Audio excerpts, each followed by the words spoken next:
Sure. So the first and most important thing, so before we jump in actually sharing the screen, but the first and most important item to this is understanding what an ADU is. It's a auxiliary dwelling unit, additional dwelling unit. It depends on what your city or state might call them, but an ADU is basically just an additional unit on the same piece of land that you already have. Now, the magic here is understanding when you're looking at a property, does it have ADU potential? So for those of you who haven't watched a bunch in the news, there's a bunch of really big cities that have massive housing crunches that are saying they want to create more housing. Well, the fastest way to do that is with an ADU, where they basically talk to people and they say, hey, good news, you have a duplex right now today, but you have a basement that has a walkout. We'll actually allow you to use that as an ADU. You still have to meet code with it.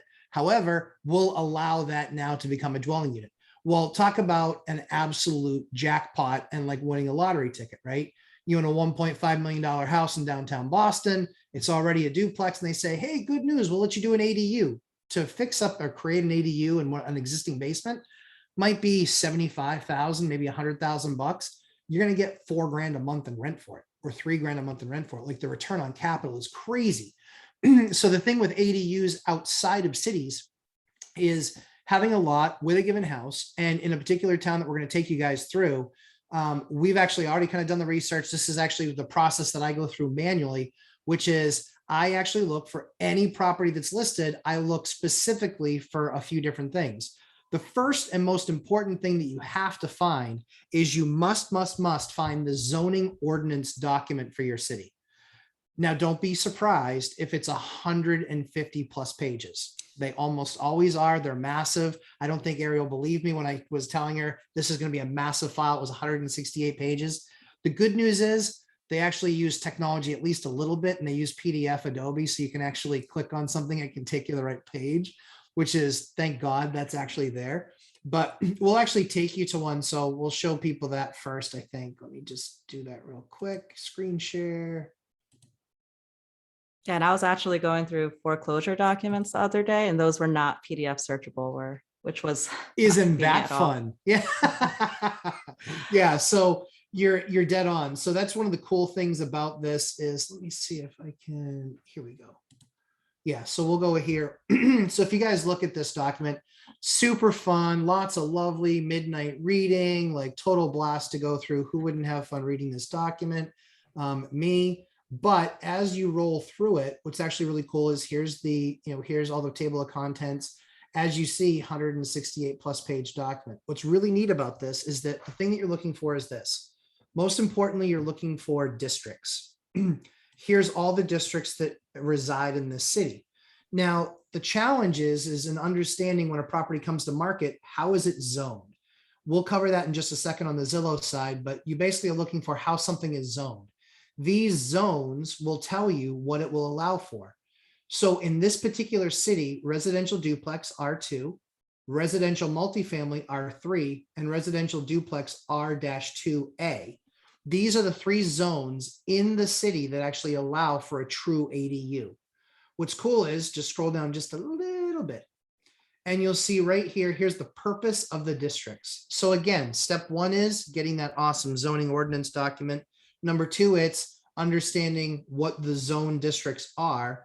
And then it's understanding what the purpose of the zone districts are. So in this particular case, residential duplex R2, the district is provided for moderate density, single family, semi-detached residential uses, which is great because you can do semi-detached, detached. It gives you a lot of different options here. But again, the first and foremost, most important thing is understanding what the zoning is, then understanding what the districts are. So in this particular case, residential duplex R2. The idea is knowing that it's residential or it's R2, R3, or R2A. The next step is going to a given property that would be in a search that you would have in Zillow. So as an example, we already have one right here. So everyone says, okay, so I'm looking at Zillow and not everything is easy to find. In fact, Ariel and I were joking about the fact that it can be different, whether it looks on mobile and sometimes on your desktop, and sometimes how much real estate you have and how much of a show off you have with your monitor. So it can really depend on that too. But if you scroll down just a little bit here, you can actually see where you can expand this and you can get more interior detail. So what you're looking for is under the property details, you're actually looking for this one line right here. Zoning description. This is R1. So what does R1 tell us? R1 tells us that this is not available, that you cannot do an ADU on this land. But it looks like there might be motivated buyers, but it doesn't look like anybody's living there. So anyway, Definitely. we'll cover that in the next segment. So as of right now, where we've gotten through is you want to search your city and then put zoning ordinance, right? Yep. So that's exactly the first step is the city that you're doing your investment work in, then looking for zoning ordinance. You will then typically find a massive document, just like the one that I shared here, where it's going to be 168 pages. And then in the very beginning is where you're going to find the districts, and then you're going to find the purpose of the districts. Now, once you understand purpose of the districts and the districts, then that brings you to your very next step, which is, okay, anything that you're going to find in Zillow, the very first thing that you do is you go down to zoning description and you see what your zoning description is. Those are essentially the first 4 steps to seeing if you can possibly get an ADU. Now, here's the thing. Most real estate agents, and you can send me the hate mail, don't send it to Ariel. Most real estate agents are completely useless and they do not check zoning description. So they'll look at the house and they'll say, well, that's a really nice house, well appointed, it's clean, hardwood floors, nice extras, 3-bed, 1-bath, 248 square feet. We're putting it on the market for 285. But they haven't done any of the work to find out that the zoning description is R1 or R2 or R2A or R3. If you find something like that, often the agent isn't aware of the type of zoning that it is. And that's where you go in and you steal a property. Because now it's not about this house. If this house were 285 and it was R2 and you had access to get to an additional dwelling unit with the layout of the land, well, then holy cow. Now see all this yard back here? Maybe you can just put single family tiny home, or something like that, where you can tie into the septic. So it's not obviously the most expensive and most difficult part about creating an ADU or about creating a building period is getting a lot that you can build on. Well, you just remove the most expensive barrier when you find something that's properly zoned that you can put an ADU on. All of a sudden you've got, then you have to do all the work with, surveying, the zoning work, having to go to the town to get approval. However, there's always what's called a variance. If it doesn't fit in the exact pocket that they're looking for, you can still say, listen, it is allowed by zoning. That's the part that you don't want to have to fight, is the zoning piece. Because in order to get anything done on the zoning side, you actually have to do something called proving an actual hardship.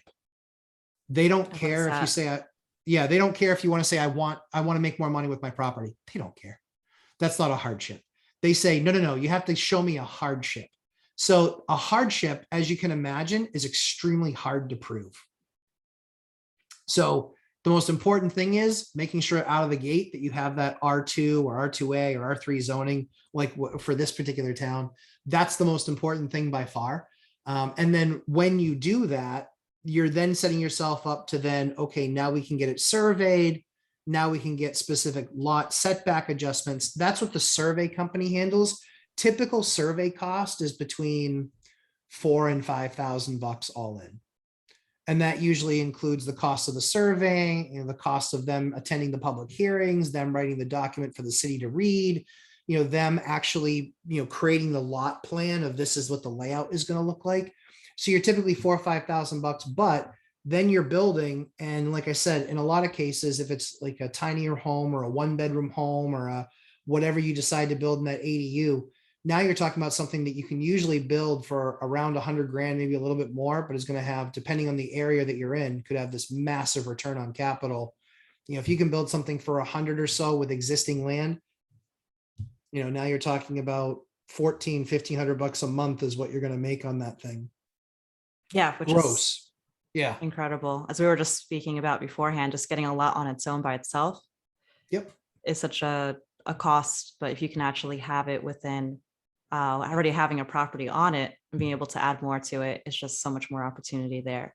Sure. And then for this part on Zillow, is it reliable, or is there like another source of truth that we can go to confirm that this property is districted for R1? So in a lot of cases, what you'll find, so this one is, this one, so zoning is usually pretty accurate here. What's not very good is the parcel numbers, as we tested out and showed. What's really interesting is that this one shows this mix, and then it's 40B, and then colon, and then 11, and then L, and then that, colon 0. What we saw was the way that the city looks this up is 40-11-0. So it's just something simple. That's a nomenclature difference. But yes, there's the, I think I already X'd out of that particular program. But there is the opportunity where you can then go and look it up. Let's see if I can find it again real quick. Yep. So here it is. I agree. So we'll do a search. We'll take, of course, that had to do that. We'll just take the address right here, which is 67 Kelwyn Drive. Control C. Let's see, back to here. Oops, sorry, here we go. And enter that in right here, boom. Oh, and there it is. So we look up this property, here's this property, and boom, there is your lot map. Excellent. So you can see frontage, you can see front to back, you can see tisk tisk, this neighbor's put his driveway on your lot. So they might have a little bit, this guy's going to have an issue when he sells. They're not going to have an issue when they sell. But this is a perfect example of knowing exactly what you're looking at, which is this is brought up, and then you can delve deep. Like every single city has this type of a website where you can go on there, you can see the lot plan, you can see it's 0.16 acres, and the other thing too is that if you see something like this where you're really close to the boundaries, you might not be able, they might, not allow it just because you'll have to go for a variance because you'll be too close to the lot line here in order to get to the backyard over here. Or you make a deal with the neighbor because their driveway is already on your land. What you do is you say, I'll make a deal with you. You can keep this on your land, but I want to extend this out and then bring it to my second house that I'm going to put on your land right here. Mhm. So now all of a sudden you're building your ADU right here. You now have a driveway that's now can be a quote unquote shared driveway, seeing as how it's mostly on your lot. But you then have a shared driveway, but then you can bring it in here. You can put the ADU. So yeah, that's, we're taking you through in the course of 15 minutes, an idea of how to unearth potentially $100,000 in value in a deal. If this house were like that, this house by itself is worth 285, but imagine the ability to add an ADU right here. Like that's just crazy money, because you can add a 1 or a 2 small 2-bedroom or something like that. And yeah, it's higher density housing, but there's also other stuff. You can also scroll, but you can also scroll and actually see, let's see if I scroll, that was in, there we go. So looky what the neighbor has. Oh yeah. Right? They have 2 lots. You're on 0.16, they're on 0.21, so it's no real appreciable difference, but look what they have. They have 2 separate buildings. So now you actually have standing, look at this lot over here, another building, this lot over here, another building. So this one has 3 buildings on it, and that's on a 0.08 acre lot. So lots of opportunity to look at this and say, yeah, there is the opportunity in this particular case where this is probably differently zoned on this side of the street because this is on a busier road than this, but there's probably the opportunity here to be granted a variance. You can go and ask for a variance and say, there's other lots here that have multiple buildings. And so it's not as easy as it being an R2, but it's still possible because other people have done it, like this guy. Yeah, it's really Or this interesting. Yeah, or this guy. The So fact that the one on the bottom is less acres or less land and still is able to do it. yeah, that Makes density you is think it's possible. that density is crazy. Like 3 buildings on 0.08. You can tell that was done in the 50s or the 60s when there weren't any real rules, and it was kind of like, it was a little bit Wild West. Yeah. But yeah, so you have the opportunity to get something like that, something like that done, which is just, yeah, just awesome. Because you buy something like that, like I said, you get ADU, you get agreement with the neighbor, and all of a sudden you turn that driveway into something else, and holy cow, your life changes. Because you bought this for 285, you're living in this beautiful home, and then you build something out here for 100 and 125,000 bucks, and all of a sudden that guy's paying your mortgage in this house. Right. So yeah, that's how you do it, lumberjack style. That's getting in there and finding opportunity where it might not exist. I was telling Ariel on another deal that we had just done. We actually, it was a multi-building lot. We actually did some work and some research. Then we contacted a survey company and they said, we think we can create enough land for you where you can subdivide. And we went through the process and we ended up 17 feet larger than the lot requirement, 17 square feet larger than the lot requirement. So it was just a matter of being creative with some lot lines. And we created, $300,000 of deal there, just by being able to subdivide a house with a lot separate. Yeah, that's incredible. Just finding opportunities if it's not already there, for the property, say on the MLS. There's other ways, like you said, with the zoning, and then possibly doing a variance too. Yeah, and let's be clear, this is next level stuff. Like, there are not channels that talk a lot about this stuff because this is hard. This requires extra work. However, this is extra work that when you find one, holy cow, it pays off. Like Definitely. it's literally like a winning lottery ticket. But you have to do the work and you have to kind of dig deep and understand what your local city zoning is, what the ordinances are, what the different districts are. But once you understand that, and you saw, I mean, in 20 minutes, we just took you through exactly the process to do this, and boom, you could have $100,000 opportunity, $100,000 worth of value that you didn't know was there, that quite frankly other people don't know is there either. Exactly. Yeah. So I'm really excited for where we can go with this, and actually bringing in data, automating some of these steps, and allowing us to get just like a sheet of at least potential properties we can dive further into that have this opportunity. Absolutely, I agree. Like I said, I think this is something that's really going to help a lot of people out. But these are the steps to do manually, and then we'll try and find the best way to automate that process. Exactly. And as we wrap up, where can people find you, Matt? So lumberjacklandlord.com and Lumberjack Landlord on YouTube. And then we're actually doing a live stream this Sunday, 11 a.m. We're doing a live stream where if you want to ask me questions directly, I will be there, and there's no consulting fee charge. Perfect. Please go follow Matt if you haven't already. Thanks. Thanks, Ariel. Awesome.